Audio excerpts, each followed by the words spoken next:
Bonjour, ici David Alexandre, l'économiste de CPA Canada. Je voulais vous parler du budget 2024 du gouvernement fédéral aujourd'hui. Donc, d'entrée de jeu, le gouvernement se retrouve avec une situation financière meilleure qu'anticipée.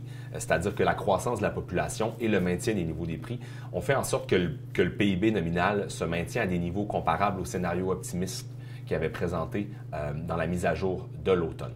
Donc, qui dit embellie économique, dit revenus plus élevés qu'anticipés.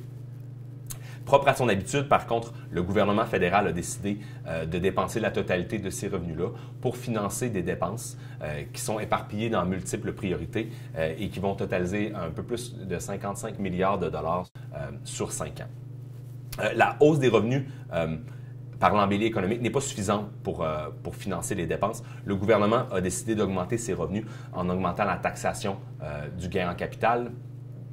Ça envoie évidemment un mauvais message à la communauté d'affaires dans un moment qui disons-le, est assez inopportun. C'est-à-dire que le nombre relatif d'entrepreneurs dans la main-d'œuvre est à son plus bas depuis qu'on enregistre les chiffres en 1976. Le nombre d'entreprises stagne depuis quelque temps et les dossiers d'insolvabilité des entreprises sont en croissance.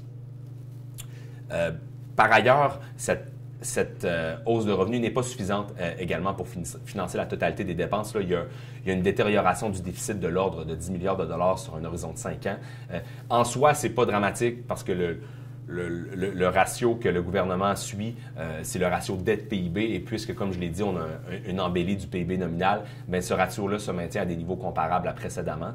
Je pense que la question qu'on peut se poser en tant que société, c'est pourquoi dans la dernière année et demie, même les 2 dernières années, des améliorations de la situation économique ne se sont pas traduites en amélioration du déficit. Et évidemment, avant d'augmenter les revenus, je pense qu'on peut aussi voir si on a fait les efforts nécessaires pour contrôler nos dépenses. À cet égard-là, le gouvernement est assez timide dans le budget 2024.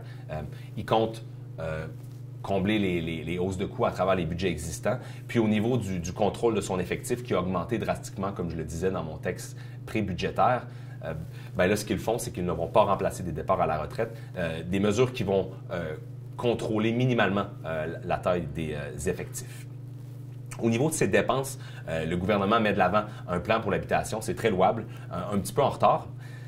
Là-dedans, il y a des mesures pour inciter la construction de logements que j'apprécie beaucoup. Il y a des mesures de support pour les ménages, pour l'achat d'une première maison. Là, je suis mi-chaud, mi-froid à cause du niveau d'endettement des ménages. Puis, il y a des mesures de protection des locataires qui sont bien accueillies de mon côté.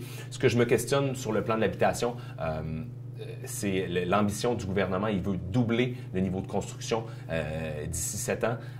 Je vois mal comment c'est réalisable, sachant qu'on construit à peine plus que dans les années 70 et 80, sachant qu'on a 2 fois la main-d'œuvre en construction.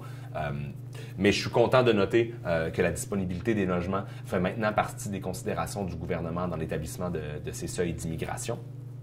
Pour finir, le budget prévoit également quelques dépenses dans la productivité et l'innovation. C'est moins de 20 des nouvelles dépenses qui sont là-dedans.